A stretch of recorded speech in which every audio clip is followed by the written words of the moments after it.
One interesting thing that I do for mount, which is so simple, and once it's explained to you, you're gonna be like, oh my God, I've been doing jiu-jitsu for however long and I haven't thought of it. But if you never thought about it yourself, you would never think to even try this. When most people go to isolate their partner's limbs from a top mount without the gi, they try to use straight wrist grips, where from here, I push Bernardo's hand down to the floor and you feel like you're pushing into a wall. That's because I'm pushing against the large muscle groups in Bernardo's chest and his back, okay? If I use a cross grip method instead, where I take my palm pointing up towards the ceiling, and I take a cross grip here, now when I go to push Bernardo's hands out to the side, I'm fighting against his rotator cuff, which is incredibly weak compared to the large muscle groups in his chest and his back. So now, when Bernardo goes to keep his hand into his chest, it's a pretty easy thing for me to just lean my weight over and start to pin his hands down to the floor. And the beauty of this is that I can go in either direction. So I can use double cross, like so. So if I go to one side and Bernardo tries to bridge to bring his hand back, he bridge to the other side. He overcommits, and now I can pin his hand to the floor, okay? Because in order for Bernardo to bring this hand back to center, he has to bridge in the opposite direction, and now he overcommits to one side. And you find it so tiring from bottom position to just keep pulling your hands back into place. And once I do get a hand pinned, now it's a pretty easy thing to start your series of dilemmas, where from here I can come through and start to control my partner's hand. Now your partner has two choices. Number one, if he doesn't do anything, he always will surrender an underhook, and now he can elevate his arm over his head. If on the other hand, he tries to strip my grips and bring his hand across and tries to deal with taking my hands off, now he brings the elbow across the center line and he creates the dilemma of the underhook coming up or the elbow coming across, where now I have back exposure. So I play a dilemma game with pinning and passing, where I pin a hand down to the floor, and if there's no reaction, I elevate it over the head. If he goes to address those grips before I can look to elevate it, he passes the elbow across the center line, now I can strip it, and now I can go into all of my favorite back-headed arm, seated-headed arm, and back attacks from here, okay? There's just a little snippet there of something that's so simple, but you would never really think about it unless it was explained to you. Whenever you're looking to isolate limbs from a top mount, always use a cross wrist series rather than a straight wrist series, because of the fact that you're fighting against your partner's rotator cuff rather than your partner's chest and large muscles throughout the back. I'm going to take one hand and I'm going to pin the wrist down here, okay? If Jack just stays flat here, you can start to set up an Americana, okay? It is difficult to finish this technique, so I'm actually gonna, although it's like an important one to know, we're gonna work some other options from this, all right? So I'm gonna pin this arm. I want to essentially get my hips nice and high. The higher my hips are, the better my mount control is, but you can't, like if you've got his arm in and you try and go high, you actually lose control. Now he can push with that arm and start to escape. So it needs to be like high, but underneath the arm. Okay. Once I start getting here, this is getting worse for Jack. So if he's smart, he's going to be framing, but keeping this elbow nice and tight and low. So I can't go high up on the mount. So what I'm going to try and do with my grip is actually just lift this side of his body up off the ground. If I can get that side of the body off the ground, I can start to scoot behind the elbow, start to set up some attacks. Alright, so we're going to pin. I'm going to go from having the arm above the head, just reach back, follow the line of the forearm, pin that arm. Our other hand is going to come behind the head and reach to the opposite armpit here. So behind the head and to the armpit. Now the aim of this is just to lift his shoulder off the ground. So I'm going to start to lean my body this way. See how that starts to lift Jack's shoulder up? Now that I'm here, I'm going to start to bring my left knee as high behind Jack's head as I can. Okay? So from here, I'm going to start to scoot my leg around, coming underneath the arm here. Okay?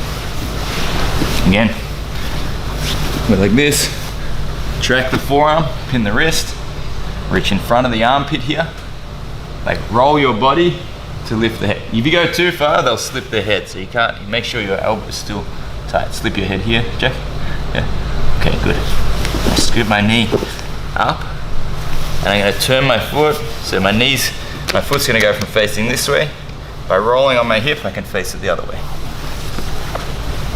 Face the other way, and we're gonna lift the head and step over the top of the arm.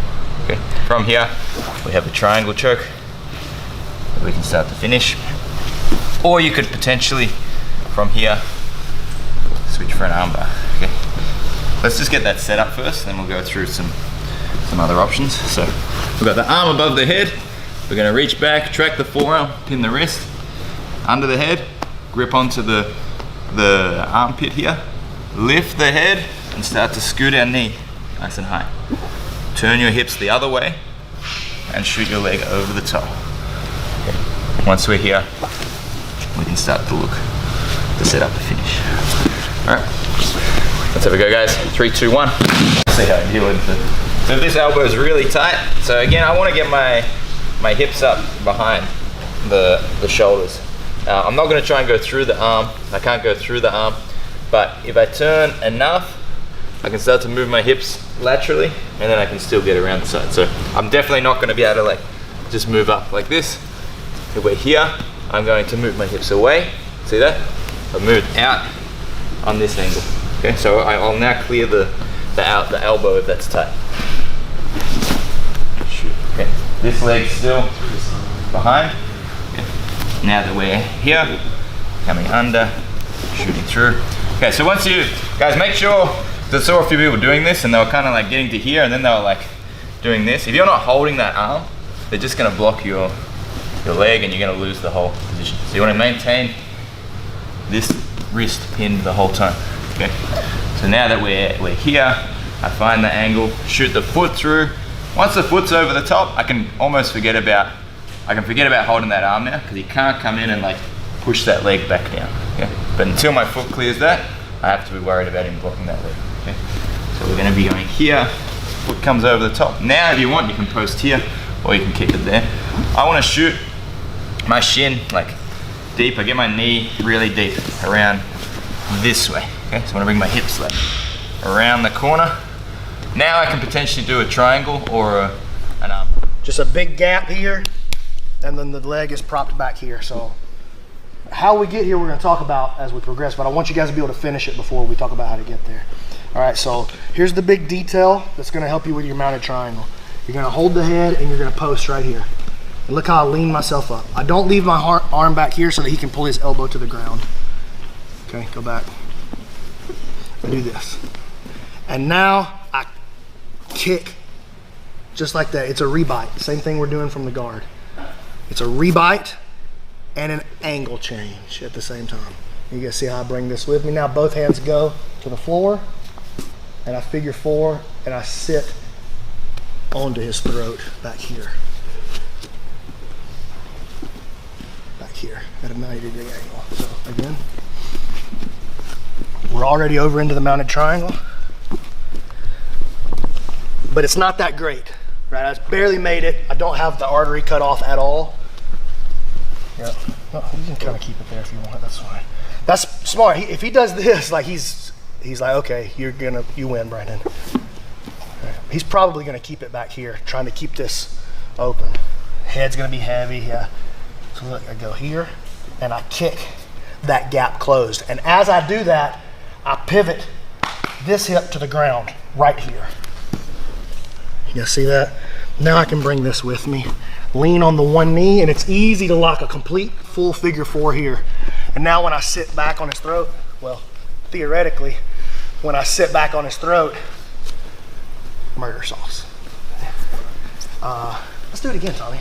Yay. I told you we need to have an intervention, man. This I don't want to be a jiu-jitsu guy for a living thing. We're gonna break you with that. Bang, bang, and lock it. Sit on the throat. Let's do it again. I just really enjoy doing it. Can you do it again with the entry from side control 50 times on Tommy? On Tommy, you put that caveat at the end. I was gonna say yes, yeah. We're gonna do that later. We just need to keep Tommy over there. One time at Bob. every video. Look, don't forget that this is it. This is the whole detail. This rebite here and the angle change. I want that arm to be right in the bend, right there. So not down here. I want it right there. So I'll make the adjustment if I need to. Pull that on. You see how I kind of bring it into the right spot? One knee, just a perfect triangle, fully locked, and any kind of back pressure at all. He's gonna have them bloodshot eyes. Let me see. Hey, my guy. All right, ready? 1, 2, 3.